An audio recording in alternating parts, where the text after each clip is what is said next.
Bon les gars, voilà le bon petit du vieux Mongol Amougou Belinga, Apik. Ouais, il se nomme Apik Odo. Celui-là qui avait dit, si son vieux père lui demande d'aller sauter dans un trou, il va s'exécuter sans poser de questions. Après sa sortie ici, je commence à voir clair dedans. Écoutez-le.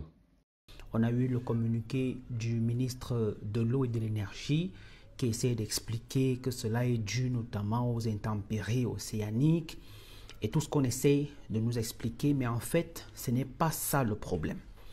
Le problème, c'est quoi? La pénurie observée aujourd'hui est due simplement à une cause. C'est que l'État du Cameroun doit 134 milliards de francs CFA aux importateurs, au premier rang desquels la Total. Au premier rang desquels Total, autant pour moi. Alors, Total qui, depuis un certain moment, exige à être payé, décide donc de livrer le carburant qu'une fois sa facture payée. Avant, comment ça se passait? Total livrait le carburant et attendait les paiements après. Mais sauf que ces paiements prenaient beaucoup de temps pour être effectués par l'État du Cameroun.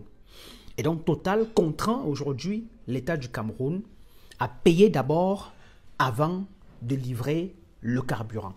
C'est la raison pour laquelle aujourd'hui on assiste à cette pénurie du carburant. C'est énorme. Si on ajoute le fait que le Cameroun fait face à des tensions de trésorerie avec une dette extérieure et intérieure qui avoisine pratiquement les 12 000 milliards, vous comprenez que c'est très difficile. En dehors de ça, le Cameroun est confronté à de nombreux enjeux. Vous avez la guerre dans le Nozo, ce n'est pas à négliger. Vous avez la guerre, notamment à l'extrême nord, qui avec des regains d'attaques et autres. Vous avez le Cameroun qui essaye de remonter son économie après la pandémie à Covid-19. Vous avez la crise liée aux OTS, aux enseignants. Vous avez de nombreuses autres crises. Et donc, le Cameroun, face à cette situation, a ce qu'on appelle en économie une tension de trésorerie et donc ne peut plus tenir ses engagements à date. Et c'est ça qui aujourd'hui la cause de la pénurie de carburant que nous observons. Vous vous imaginez si on a une catastrophe, si on a une situation d'urgence où il faut que les gens aient le carburant, comment est-ce qu'on se retrouve? Pourquoi est-ce qu'on doit attendre que les navires livrent le carburant au compte-gouttes pour que, une fois qu'un navire ou deux navires observent un retard dans le cadre notamment du règlement de leur facture, on se retrouve paralysé? Pourquoi la même situation ne prévaut pas en Guinée équatoriale, au Gabon, en République centrafricaine qui sort de la guerre, au Congo, en RDC? Tout simplement parce que au Cameroun, on ne prévoit rien. Non. Apicolo, c'est un bon petit. Vous comprenez, non?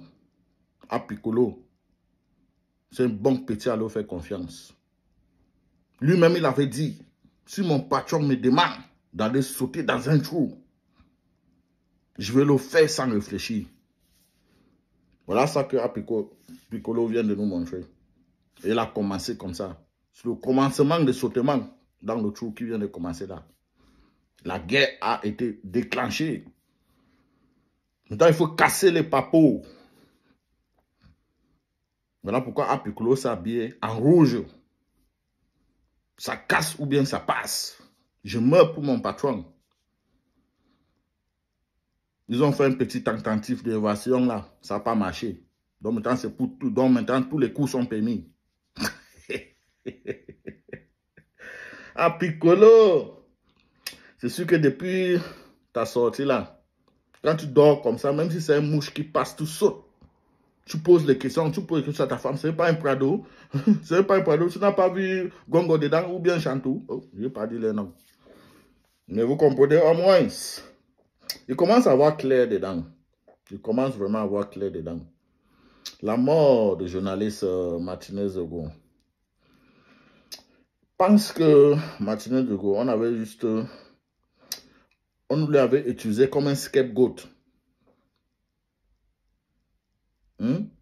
pour fragiler un coup d'État au Cameroun. Apicolo, tu es impliqué dans ces coups d'État. Avec ton patron, ton vieux mongol, Amougou Belenga, vous êtes impliqué.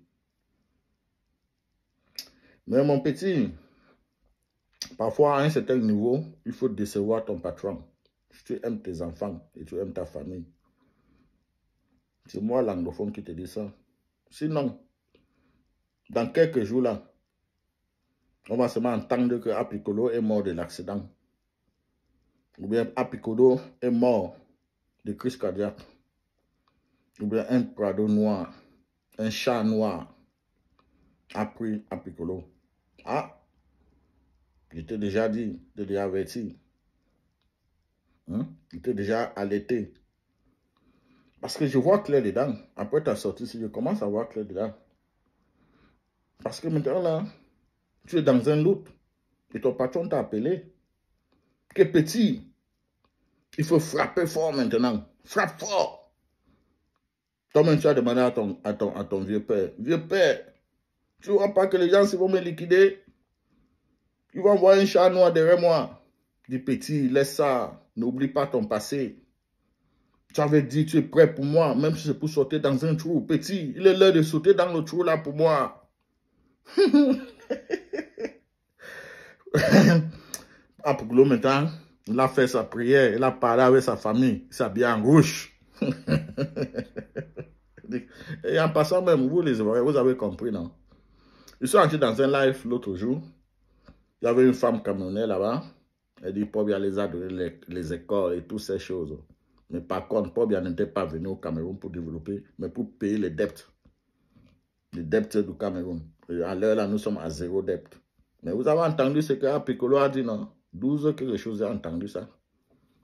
Donc, sachez que il y a maintenant une vraie guerre qui a été lancée désormais entre deux camps, dont deux chefs bandits qui sont en train de nous torturer depuis les années. Ils sont en guerre maintenant. Donc on va rester comme ça, on va les observer. Qui va gagner ces guerres? C'est de ça qu'il s'agit. Apicolo, merci pour ta vidéo. Je comprends maintenant.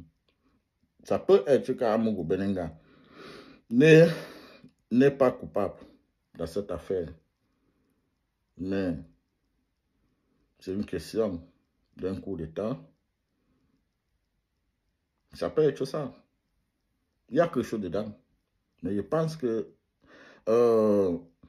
l'autre, Martinez Zogo était un scapegoat. On l'a juste utilisé. Parce que Martinez Zogo pensait que son vieux père était Gongo.